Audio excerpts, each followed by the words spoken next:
Last class में हमने inline, internal और एक्सटर्नल देखा था, 3 types of CSS.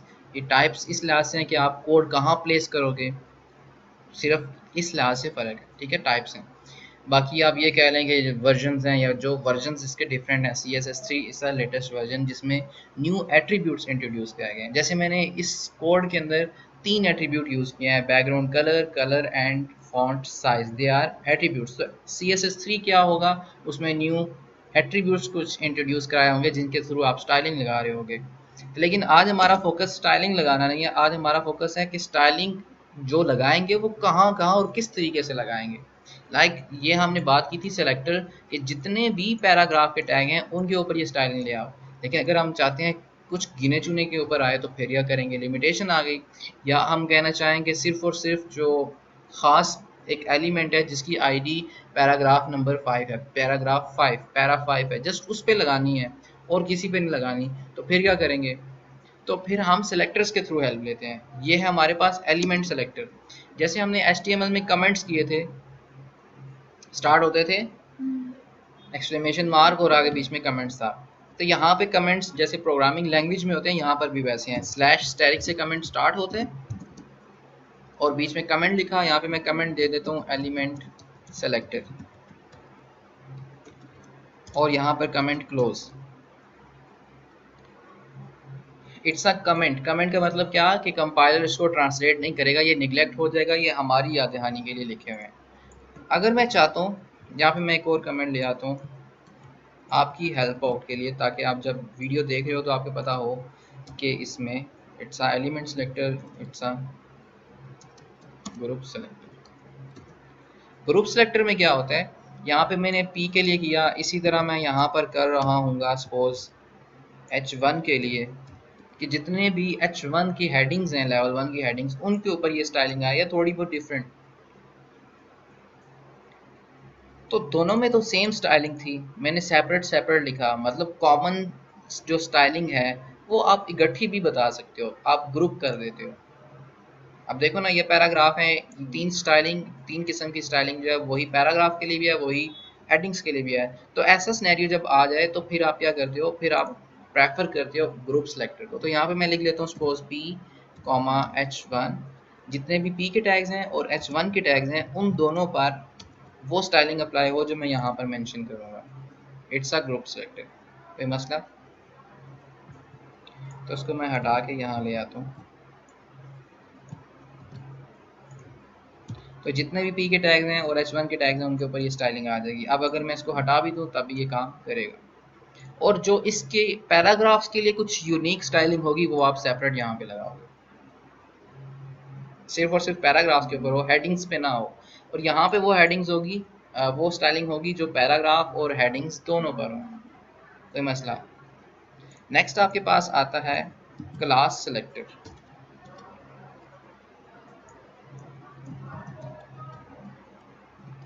Class selector को डिफाइन करने के लिए आप डॉट से स्टार्ट करते हो। डॉट जो ही लिखा हुआ आएगा कंपाइलर को पता चल जाएगा कि कोई क्लास सेलेक्टर आ रहा है। यहाँ पे मैंने नाम डिफाइन कर दिया कि स्टाइल 1, और यहाँ पे मैं कुछ लिख लेता हूँ, बैकग्राउंड कलर ब्लू कर देते हैं, और टेक्स्ट का कलर हम कर देते हैं ब्लू के साथ येलो ही चलेगा।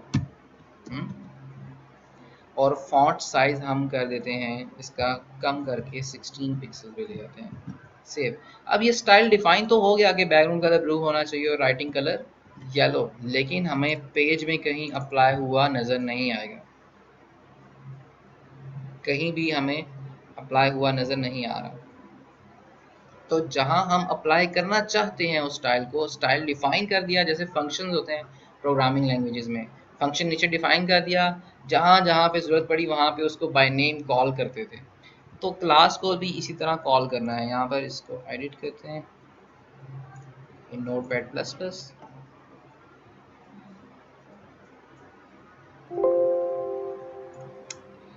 अगर आपने इसको लगाना है जस्ट इस पैराग्राफ के ऊपर, तो कॉल करने के लिए यहाँ पे लिखना है क्लास इज इक्वल टू, अक्सर वेबसाइट्स का कोड आप खोलते होगे तो बीच में क्लास क्लास लिखा हुआ आता है, तो वो यूँ होता है, क्लास डिफाइन हुई होती है CSS में और यहाँ कॉल हुई होती है। यहाँ पे लिख दिया स्टाइल 1। कॉल करने की इसी में अगर हम क्लास बना लें ऊपर, यहाँ ऊपर बना लें, इंटरनल में हेड सेक्शन में स्टाइल का टैग लगाएं, उसके बीच में क्लास डिफाइन कर लें, डॉट और क्लास के साथ। लेकिन बेहतर यह है कि कोड आप निकाल दिया एक्सटर्नल फाइल में, ताकि फ्यूचर में किसी और फाइल के साथ भी लिंक किया जा सके। देखो ना, ये वाली लाइन अगर हटा दूं, इस लाइन की जगह पे वो सारा कोड निकाल के यहाँ ले आऊँ, तभी एक ही बात है।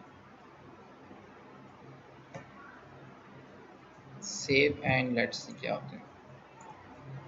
तो एक खास पैराग्राफ था जिसपे हमने बैकग्राउंड कलर ब्लू किया और text colour yellow.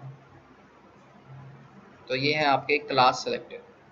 Next one is, इस क्लास सेलेक्टर वहाँ डिफाइन कर दिया ना कि एक स्टाइल 1 है, स्टाइल 2, स्टाइल 3 सो ऑन हो सकते हैं। इस स्टाइल 1 को कहीं और भी यूज करना पड़ गया, तो वहाँ पे भी क्या लिखेंगे हम, just class is equal to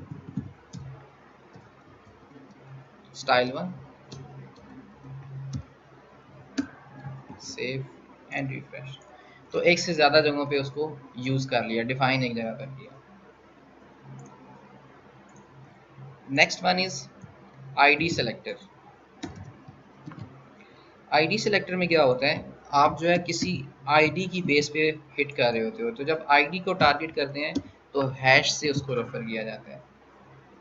एक आईडी सेलेक्टर बनाने जा रहे हैं कि ऐसा एलिमेंट जिसकी आईडी पैरा 3 हो, उसके ऊपर ये वाली स्टाइलिंग अप्लाई हो। स्टाइलिंग थोड़ी चेंज कर लेते हैं, बैकग्राउंड कर लेते हैं ब्लैक। अभी मैं स्टाइलिंग पे फोकस नहीं कर रहा, अभी मेरा फोकस क्या है, सेलेक्टर्स। स्टाइलिंग जो है नेक्स्ट लेक्चर हमारा फोकस होगा कि क्या क्या स्टाइलिंग लगा सकते हैं। सेव एंड रिफ्रेश, कहीं अप्लाई हुआ नज़र आएगा नहीं, क्योंकि आईडी तो डिफाइन की ही नहीं हमने किसी चीज़ की। तो यहाँ आईडी डिफाइन कर देते हैं, सपोज ये रहा पैरा, यहाँ पर आईडी कह देते हैं। ये आईडी सिर्फ इसी की होगी पैरा 3, और किसी की आईडी पैरा 3 नहीं हो सकती, यूनिक रखी जाती है ना आईडी। जैसे आईडी हमने पहले भी डिफाइन की थी एक बार, ये इंटरनल लिंक्स बनाने के लिए, तो आईडी यूनिक होती हैं। तो ये जो स्टाइल डिफाइन, मतलब ये ना आइडेंटिटी। लेकिन सर फिर क्या फायदा, एक का ये तो हम दूसरे तरीके से करें, नहीं, इससे हमें फायदा क्या होगा अगर हम इस तरीके से करेंगे, क्लास उस तरीके से ना करेंगे। देखो क्लास वाले में लिमिटेशन नहीं है, रीयूजेबिलिटी है, ठीक है। और आईडीज़ की बेस पे आपने बहुत सारे डिवीजन्स बनाए हुए हैं, उनकी आईडीज़ रख दी हैं आपने, ठीक है। कोड को पढ़ने से पता चलता है कि ये एक फर्स्ट डिवीजन है, ये सेकंड डिवीजन है, थर्ड डिवीजन है। सेक्शन डिव का टैग होता है ना, वो सीएसएस के बगैर कुछ नहीं होता, उनकी आईडी रख दी। सीएसएस में आए, यहाँ पर हमने hash ID1, div 1, hash div 2, hash div 3, उनकी आईडीज रखी थी, तो उनके ऊपर जस्ट वो अप्लाई होंगी, जिसकी है उसके ऊपर जाके अप्लाई हो जाएगी। अगर आपने किया होता थ्रू क्लास, तो यहाँ पे क्लास एक बनाते, सपोज स्टाइल 1, स्टाइल 2, स्टाइल 3, और उधर डिव में जाते, वहाँ पे लिखते क्लास div 1, div 2, div 3। लेकिन जो आपने क्लास से किया, स्टाइल 1 डिफाइन किया, तो स्टाइल 1 को कहीं और भी जाके भी यूज़ कर सकते हैं। लेकिन अगर आईडी से किया था आपने, तो जो 3 आईडीज डिफाइन की हुई हैं, उधर जो है वो सिर्फ उनके लिए डिफाइन हुआ है, और कहीं पे आईडी रिपीट नहीं कर सकते। आईडी रिपीट करोगे तो अप्लाई होगा, तो रिपीट तो कर नहीं सकते, आईडी के रूल की खिलाफवर्जी होगी। तो ये है आपका आईडी सेलेक्टर। नेक्स्ट है एट्रीब्यूट सेलेक्टर।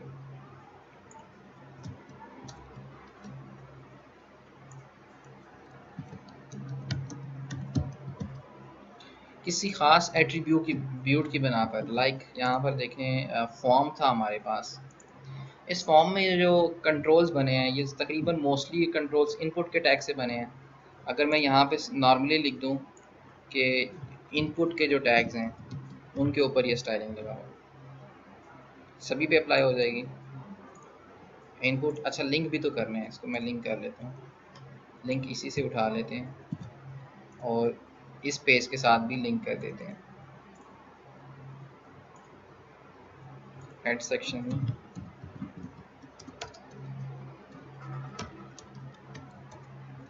यहाँ पर लिंक कर दिया सेव एंड रिफ्रेश। तो क्या हुआ, उसने इनपुट के जितने भी टैग्स नजर आए सभी पे वो स्टाइलिंग लगाई, लेकिन जहां हम नहीं चाहते थे वहां पर भी उसने लगा दी। ऐसे ही है। तो हम सिर्फ लगाना चाह रहे हैं उन कंट्रोल्स के ऊपर जिनके इनपुट के टैग तो है, लेकिन जो टाइप का एट्रीब्यूट है उसकी वैल्यू टेक्स्ट है या जिसकी वैल्यू पासवर्ड है एट्रीब्यूट की बिना पर। तो एट्रीब्यूट सेलेक्टर क्या करता है, किसी खास एट्रीब्यूट की बिना पे उस पर स्टाइलिंग लगाता है। तो यहाँ पे हम कहेंगे इनपुट और ऐसे इनपुट के टैग जिनके टाइप में वैल्यू पड़ी हुई है, सोना नहीं है, टेक्स्ट।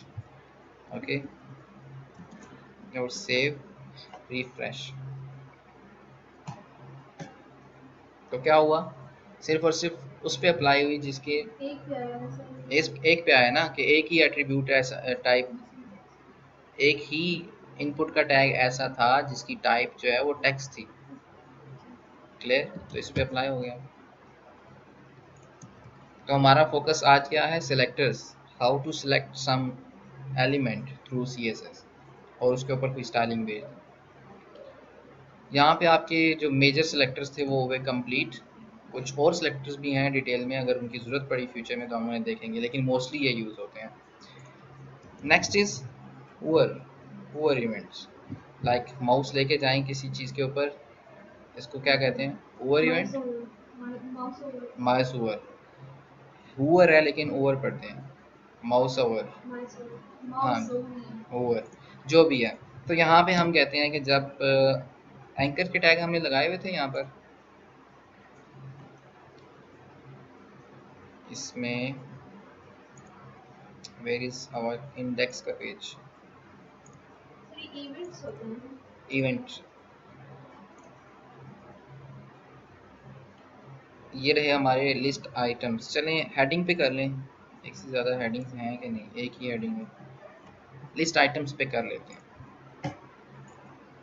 यहाँ CSS में हम लिख रहे हैं कि जो लिस्ट आइटम है उनके ऊपर आपने स्टाइलिंग लगानी है। कब लगानी है, जब उनके ऊपर एक इवेंट हो।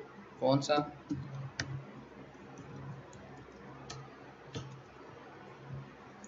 जब माउस जाएगा उस वक्त ये वाली स्टाइलिंग आएगी कि उनका जो बैकग्राउंड कलर है वो हो जाएगा येलो।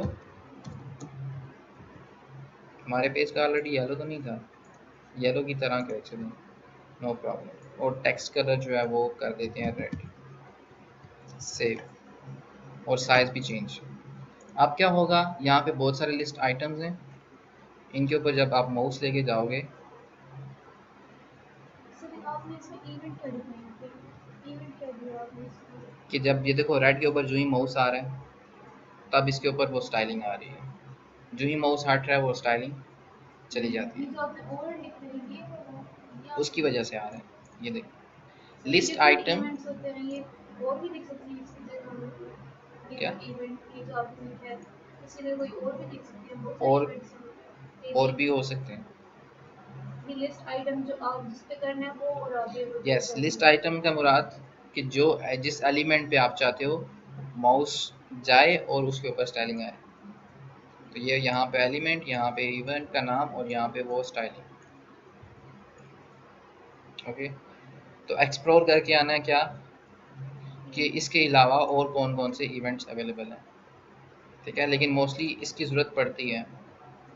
ठीक है, जब माउस जा रहा है तो वो नॉर्मल इसका स्टाइल है, लाइक वो स्टाइल इसका ये वाला है, लिस्ट आइटम।